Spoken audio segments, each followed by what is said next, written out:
episode 1 of Ask Sean Anything. You put it on YouTube, Twitter, our Airbnb Automated page, or our private Hosts of Airbnb Automated Facebook group. We will find your comments and questions, and we're going to put them right here, and I'll answer them for you every month. Episode 1, let's jump right in.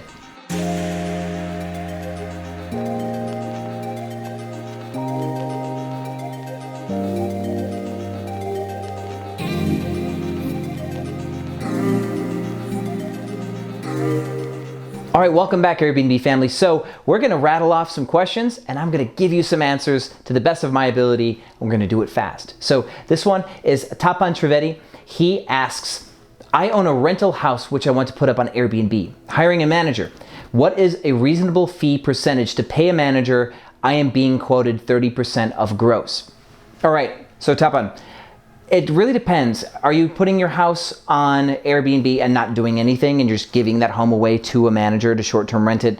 If it's a full service, all-inclusive business, and also depending on if you're in a tourism like city or not, I think typically in a normal environment, like here in Houston, Dallas, Philadelphia, any of the domestic places I'm doing business, I'll quote somebody 15 to 18% of their gross, and then I'm also collecting cleaning fees, which I price the cleaning fees to be representative of our literal cleaning cost. That's what I charge. In a tourism spot, let's say you have a house in Thailand or in France, you know, on the river or something like that, and you're barely ever there, and it's a tourism vacation property. I know that some places charge 20 or 25%, but it really depends on how difficult it is to get to your home and how hard it is to manage your home. So I think a good baseline for one property is 18 to 20%. More if it's like a difficult tourism place, less, of course, if it's more usual. And if you have more than one listing you're going to give to somebody, 15% would be something I would charge to manage more than one property, for example. So hope that was helpful. Let's move on. With a 3-bedroom house, what do you think is best mixture of bed types or sizes? Expect to put a king and master, a queen in 2nd bedroom, but not sure what to put in 3rd bedroom. Bunks? Question mark. Double with single bunk up top. So I have kind of my own formula for this, which is you put a king size bed in the master and you put 2 queen size beds in every single room you can jam them into from then on out. Bunk beds have been less attractive, I've noticed, between like identical listings. As you guys know, like I'll launch multiple properties that look exactly the same. Well, in ones that look exactly the same, but one has a bunk bed and one just has a queen bed, where the bunk bed could actually sleep an extra person, the one that doesn't have the bunk bed does better. So unless you want to create a barracks, like a hostel style situation for a room, I don't recommend bunk beds. But you can put 2 beds in each room from then on out. So that would be what I would do. So that 2nd room where you have just 1 queen, try to put 2 queens. And if you can't do 2 queens, try 2 fulls. Just think like how a hotel would put 2 beds in the same room. Same situation. And don't forget to put a sleeper sofa in the living room because it increases your occupancy. It's a big deal. So hope that helps. And that was Aimee Dixon Plumley. And I don't know where you're from, Aimee, but I love the name. Cheers. Next. Jessica Yokes. Hi, relatively new to this group as well as Airbnb hosting in general. I'm interested in switching to keyless entry and I'm looking at the August system. Has anyone had any issues with guests downloading the August app? Do you have any suggestions otherwise that use a keypad instead? The August keypad reviews are pretty rough. Thanks in advance. Well, actually, I have a place I stayed in Philadelphia when I first went to Philly. I stayed in a couple Airbnbs, and there's a gentleman that I stayed with, and he uses the August keypad system. And yes, it is pretty rough, not gonna lie. It's not easy. There are these keypads that can get installed into the door. So you can have a key like entry with like a 10-digit code on the door. That's a little bit more invasive, but they are more foolproof. And we can link one of those in the description because there's a couple different ones. I would not recommend using the August with the app because if you go way back, a couple years in this YouTube channel, there's a guy that tried to steal my identity. And the reason why he got caught is because his guests were having such a hard time gaining access to the property because he wanted them using this August unlock system that they kept going down to concierge and showing concierge a picture of me going, hey, this is my Airbnb host and I can't get into my unit, when it was actually him like claiming to be me. So August app download system, it's too cumbersome. You want to make the guest arrival process as easy as possible. I think one of the stars in the review is based on how easy check-in is. So make it as easy as possible. And honestly, if you want to automate check-in and you don't have a good solid answer for technology, there's nothing wrong with using a master lock 4-wheel keypad and hanging it from the door handle. Just do that. And then have your housekeepers change the code every reservation if you're looking to have that same, code changing every time somebody checks in or checks out. Hope that helps. Next. Aimee, welcome back. Aimee Plumley again with another one, and she's asking, what's a channel manager? So, short answer, if I can give you one. A channel manager is a software, and Airbnb is a channel, okay? HomeAway, Expedia, Booking.com, TripAdvisor. If you have your own booking website, like Hilton.com, where you're booking a hotel through Hilton, those are all channels. What does that mean? That's a marketing channel or a sales channel. This is a way that somebody can book your space. Look at your business like this. You have a home. That home is your product. You're going to sell that product any way that you can sell it, right? So if you convince somebody to rent from you short term directly, like somebody walked by your house and found it, say, I'd love to live here. You just sold that property directly. You put it on Airbnb as a third-party sales channel in order to get it sold off. And Airbnb has a lot of volume. It's like the biggest player in the game right now. But you could put your listing on Expedia.com. You could put it on HomeAway or Booking.com. And those are all different channels. And so a channel manager takes all of the channels that your listing is currently on and allows you to unify all the communication. It allows you to unify the calendar, because one of the biggest risks of having multiple sales channels is you could sell your property on Airbnb and then you can sell your property again on Expedia, and now you have sold it twice for the same night, and that'd be a problem. So the level one of a channel manager is unifying a calendar to keep people from doing that. A lot of people, when they look at a channel manager, which is a way to manage those sales channels in one unified dashboard, they'd like to keep all their communication in one dashboard too, where they can send a message through the channel manager, and then Booking.com or Expedia or Airbnb would send the message. Those are cool. There's a lot out there, and we have been searching at great length for the right channel manager, and we might have found one. We're going to do a future video on a review of one that we're looking at, but stay tuned because it's going to be a surprise. Next, Patty Ann, just curious, what do you consider the sweet spot for property size? My hunch is smaller as opposed to bigger for larger groups, but I'd love feedback from Chicago and others here. Thanks in advance. This answer it changes based on the city, right? You are trying to hit the market where you're going to be the supply where there's high demand. So for example, in Philadelphia, there's companies like Sonder and Stay Alfred. They have a bunch of studios and one bedrooms and all of the high rises in what's called Center City. There's a lot of product out there in the short-term rental market. So what I did is I started picking up 2-bedroom and 3-bedroom homes, and I'm building out these homes in a niche neighborhood in Philadelphia, and that's my angle. And that way I'm cutting away from the typical supply, and I'm looking for people searching for things that Sonder and the big boys aren't putting out there. Dallas is the same. There's a lot of players in Dallas, so there's a lot of studios and 1-bedrooms, and now there's a lot of 2-bedrooms, so I look for 3-bedrooms or bigger in Dallas and Houston, because I feel like there's just less supply of those. In Chicago, in the summer, you're gonna have a different type of client than in the winter. So I don't have a solid answer for you on what the sweet spot for size is. I know a guy who has 50, 60, 70 properties, and I believe most of those are studios and 1-bedrooms, and he crushes it in the summer, and then he's having a hard time in the winter. So if you want to do good in the winter, you might want to do something different than what he's doing. And I'd have to look at the data to let you know. So look at my video on market research. I've got a webinar on market research, and I kind of go through a way that I look for that niche or that perfect size. And so it's on this channel. Take a look. Thank you, Patty. Next. Anthony Riley, thank you for your service, Anthony. You are asking, we are in the process of hosting, but we live in a different state than the house we're using. Any suggestions on electronic lock that allows us to set entry codes for guests? Also, does anyone place them on each bedroom to restrict access? So we kind of just answered this with the August review question, and you don't have to use an electronic one. Remember, your housekeepers will be helping you manage your business, and that's going to be a big part of this. But I can answer that each bedroom one.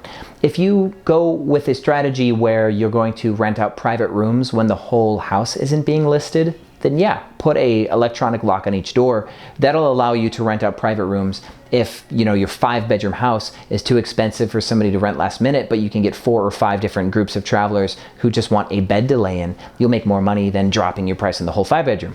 We have a video on this. It's like our $6,000 per month strategy, new and tested. I can't remember the name, but we'll just put a thumbnail up right now so you can take a look at what it looks like and you can go watch that. So Anthony, hopefully the combination of, I believe that was Patty's question and yours, answer that for you. And once again, Anthony, thank you for being a brave person, braver than most of us. So next. Yad Hansen. Hey guys, any tips on preparing for slower months? And for those who are doing rental arbitrage, are you solely depending on the property itself to make up for rent? Would like to know what some of you other guys' strategies. Thanks. So this question is more so geared towards the fear that you're not going to be profitable in your slow months.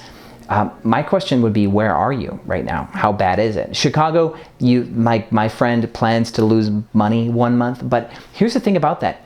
If you lose money, how much money are you going to lose, right? You're not going to have $0 in bookings. You might have $1,500 in bookings and your total operating costs were $1,700. So storing some acorns away for your slowest months is going to be a smart idea until you find a way to beat it. Now, I did have another video on slow season strategy that you can watch, but to kind of recap real quick, I try to get long-term stays, multi-month bookings, and so I'll price my listing to try to pick up a multi-month through slower seasons. If I can pick up somebody's reservation who's going to go 4 months through the hard season, I'm done. I'm coasting. Life is good. Otherwise, you can advertise a discount in your title. Be like, discounts for the month of November and December. And then in the description say, send me a message if you'd like a discount on the property. Stuff like that. And we did that in the Galleria in Houston because the Galleria was such a hard neighborhood to be highly profitable in Houston, believe it or not, because there's just so many hotels that it's really hard to get a good premium price for your property in the bulk of Houston, because Galleria is already oversaturated with supply. So that was one way, is we advertise a discount in the listing. Another one is coming into slow season, make a new listing because you get an SEO boost for 3 months when your listing is new. You might do this every year, but that's okay. Airbnb, again, is just a channel that you sell on. Your listing isn't the real estate itself. You can erase a listing and recreate it, and that's totally fine. Do what you have to stay relevant, to stay seen, and to stay booked. So yeah, I hope that helps. Next. Brandon Still, what's the best short-term rental insurance to roll with? Heard of multiple ways to do it.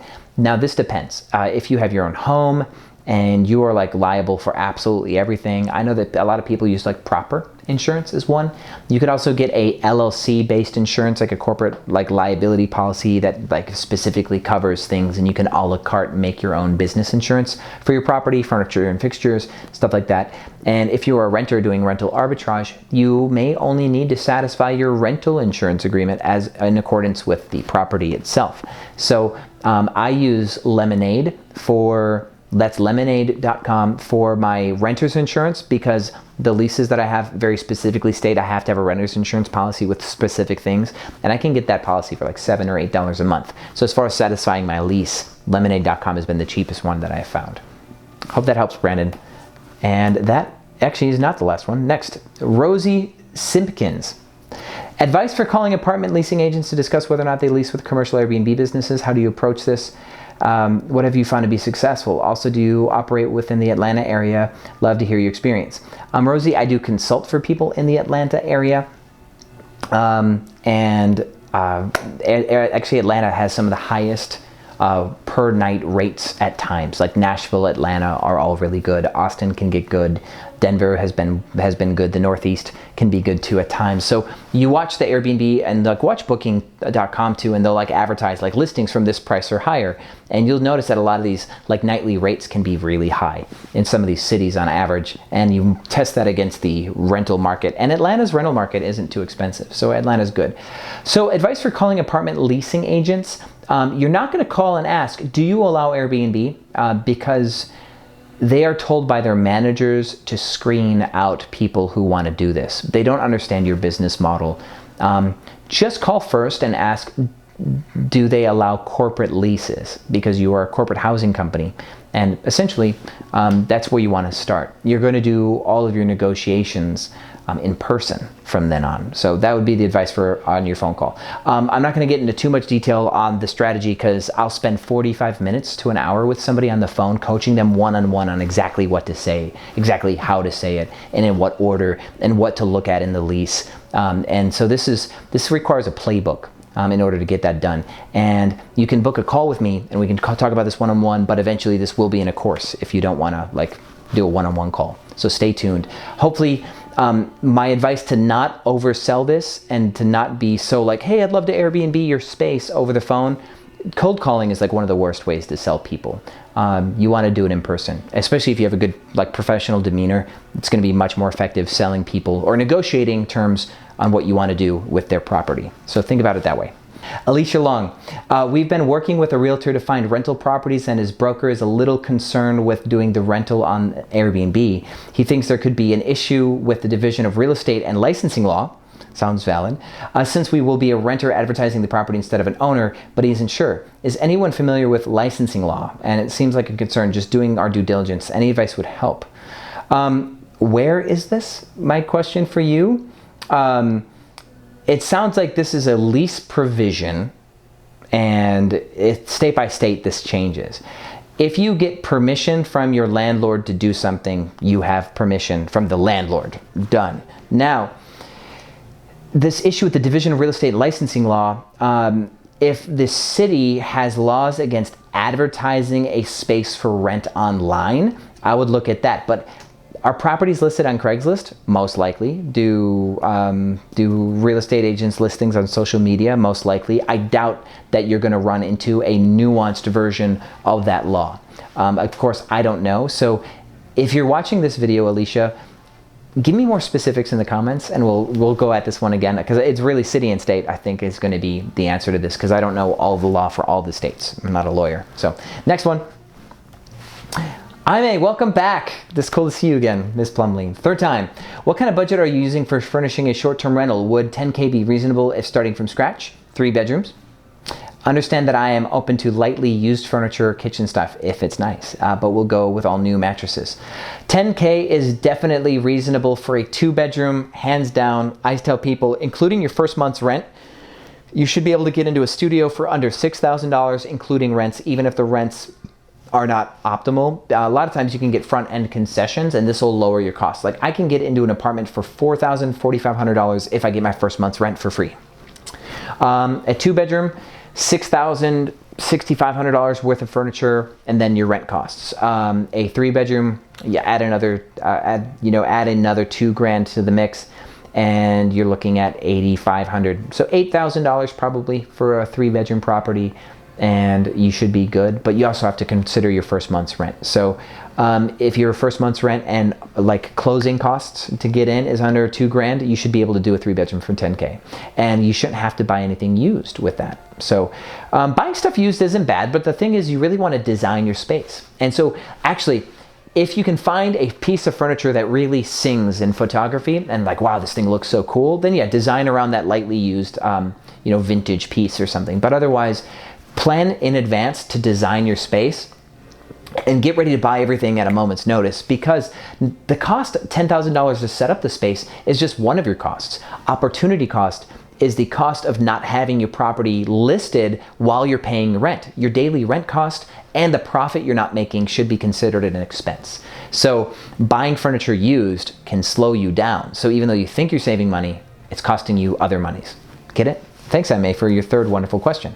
And I believe that actually concludes our first round of Ask Sean Anything. So thank you for watching Airbnb Automated. I encourage more questions, more comments, not just on this YouTube channel, but hit us on Twitter, because I'm thinking we're going to start doing Twitter stuff now. I think Instagram, you're going to be finding us more on Instagram. We have our Airbnb Automated Facebook page, but we also have a private group, the Hosts of Airbnb Automated. A link to it is in the description. And again, other links that I've promised are also in the description on this one. So thank you for watching Airbnb Automated, and I will see you on the other side.